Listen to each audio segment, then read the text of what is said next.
Olá, fofurinhas do nono ano, tudo bem?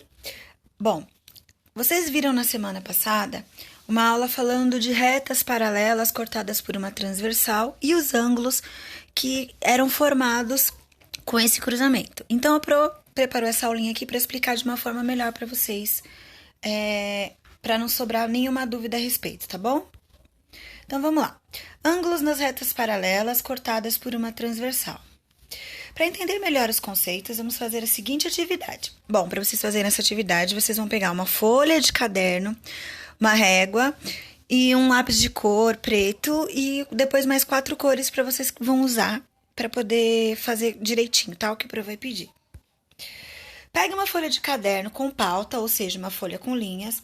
Você vai escolher 2 delas bem separadinhas e vai traçar 2 retas paralelas. Retas paralelas são retas que nunca se cruzam.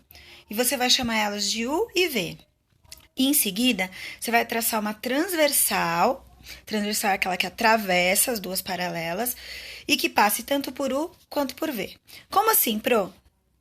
E depois você vai marcar os 4 ângulos formados na reta V e na reta U, como no exemplo. Então, vamos lá, ó. Aqui tá a folha do caderno. Você vai traçar uma reta, aí pula algumas linhas e essa é a reta U. Vai traçar outra reta, vai chamar de V.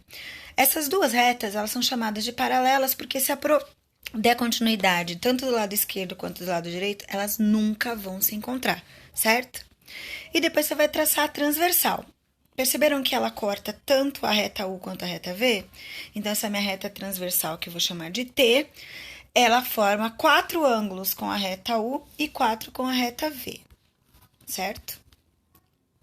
Bom, vocês perceberam que a Pro marcou aqui, ó, 4 ângulos na reta U de cima e 4 na de baixo. O que é ângulo? É essa abertura que a gente tem aqui, ó, nos 4 cantinhos aqui da parte de cima e de baixo.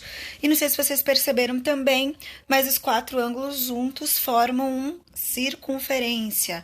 E o ângulo da circunferência é o ângulo da volta completa, que é 360 graus, tá? Só para vocês lembrarem mais pra frente. Bom, agora nós vamos dar um nome para cada ângulo usando as seguintes letras: A, B, C, D, E, F, G, H, como no exemplo a seguir.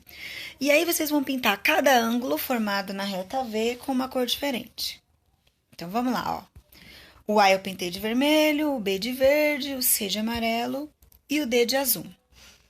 Pois bem, Pro, para que a gente está fazendo isso? Porque agora a gente vai pegar essa parte de baixo da reta V e verificar, comparando, o que acontece em relação à reta U, que é a de cima, tá bom? Que tem o ângulo E, F, G e H. Bom, feito isso, agora você vai pegar essa folhinha de caderno que você tem aí, que tá fazendo o que a Pro tá pedindo, e você vai cortar no meio das retas paralelas, certo? E aí, vai formar 2 pares de ângulos separadinhos, certo? E tanto num quanto o outro tem 4 ângulos assinalados. Depois que você fizer isso, você vai pegar a figura abaixo e vai sobrepor com a de cima e vai ver o que acontece. Como assim, Pro? Você vai pegar a parte de baixo e colocar por cima da parte de cima. Se você fez tudo isso direitinho, agora presta atenção nas perguntas que eu vou fazer para você. Você conseguiu observar que elas se sobreporam perfeitamente? Ou seja, o ângulo A ficou exatamente em cima de um determinado ângulo no de cima e assim por diante.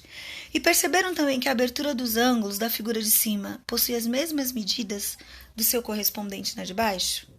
Por que isso ocorre? Isso ocorre porque as retas que a gente construiu foram retas paralelas. E essa observação foi feita por Tales de Mileto, que é um filósofo matemático, há muito tempo atrás. Bom, já que os ângulos correspondentes têm as mesmas medidas, vocês vão pegar agora então a parte de cima e vão pintar das mesmas cores com o seu correspondente na figura de baixo. Assim. Vocês perceberam que a gente pintou o E da mesma cor que o A, o H da mesma cor que o D, o F da mesma cor que o B e o G da mesma cor que o C. Por quê? Porque quando a gente encaixou a parte de baixo na parte de cima, a gente percebeu que os ângulos são exatamente iguais, ou seja, o de baixo corresponde ao de cima. E quando a gente fala em correspondência, na matemática, a gente quer dizer que eles têm a mesma medida, ou seja, que eles são iguais, certo? Pois bem, coloquei agora os dois que a gente recortou ao lado, só para vocês perceberem que eles ficaram exatamente iguais. Então, os ângulos correspondentes, né, que são iguais, ou congruentes, que é uma outra palavra da matemática que a gente também usa para dizer que são iguais, possuem a mesma medida. Então, vamos lá. O ângulo A, ele é igualzinho ao ângulo E. O ângulo D é igualzinho ao ângulo H. O C igualzinho ao G e o B igualzinho ao F. Então, a gente pode dizer que A é correspondente ao E, que o B é correspondente ao F, que o C é correspondente ao G e o D é correspondente ao H. Bom, agora vamos relembrar alguns conceitos dos ângulos para a gente poder usar nesse desenho que a Pro acabou de mostrar para vocês. Esse aqui é o ângulo reto, que é o ângulo de 90 graus. Esse aqui é o ângulo raso, que é o ângulo de 180. E esse aqui é o de uma volta completa, que é de 360 graus. Quando a gente junta dois ângulos e ele forma esse ângulo raso ou essa meia circunferência, a gente diz que são ângulos suplementares, porque quando a gente soma os dois, dá 180.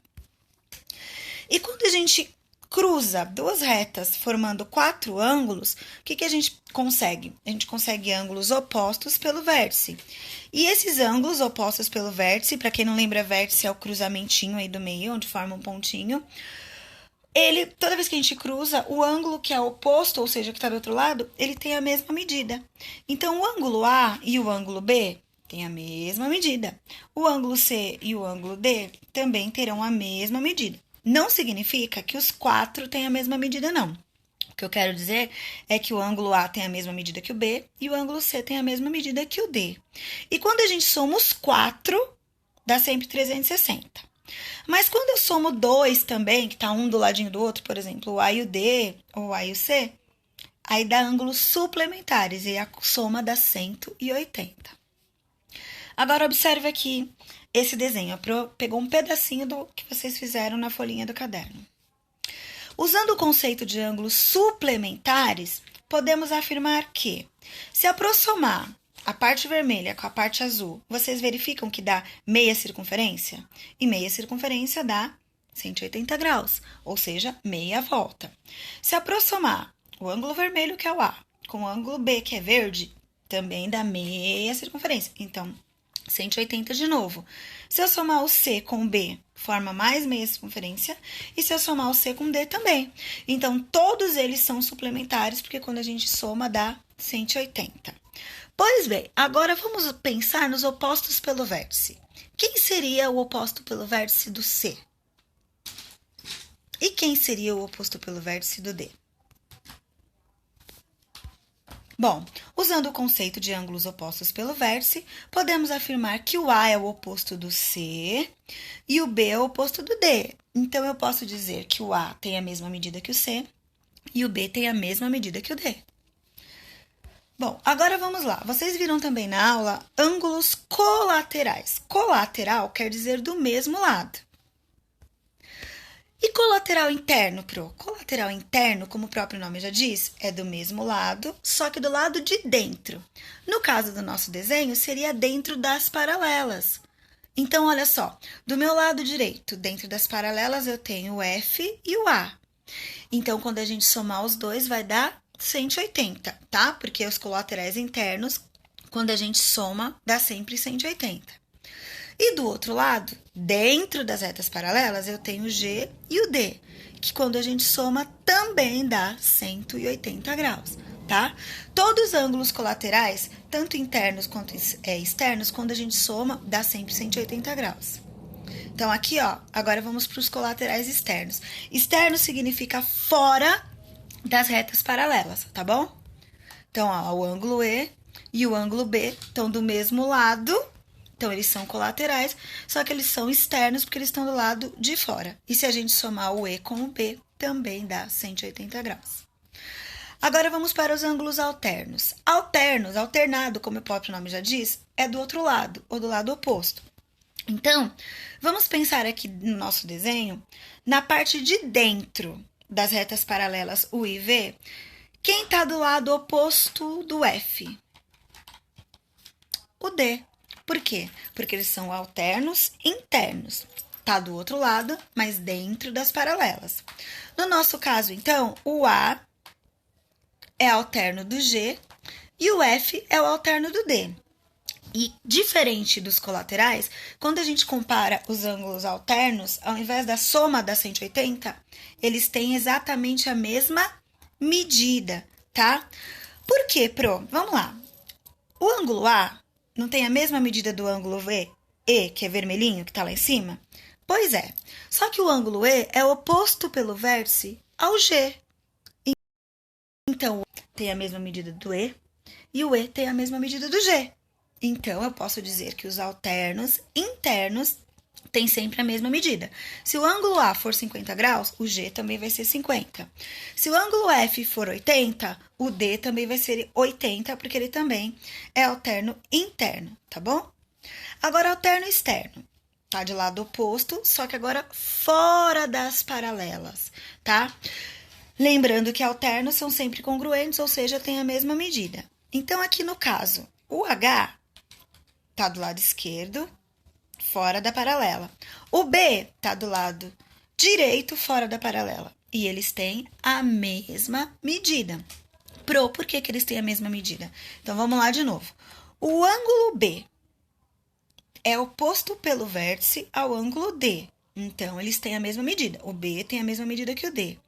Só que dá uma olhada. O D tem a mesma medida que quem? Que o H, lá em cima. Então, o B e o H, que está lá em cima, tem a mesma medida também. Então, são opostos pelo vértice, aqui embaixo, mas alterno externo, o B e o H, tá bom? E aí, isso sempre acontece. Espero que tenha ajudado vocês. Fiquem com Deus e fiquem em casa.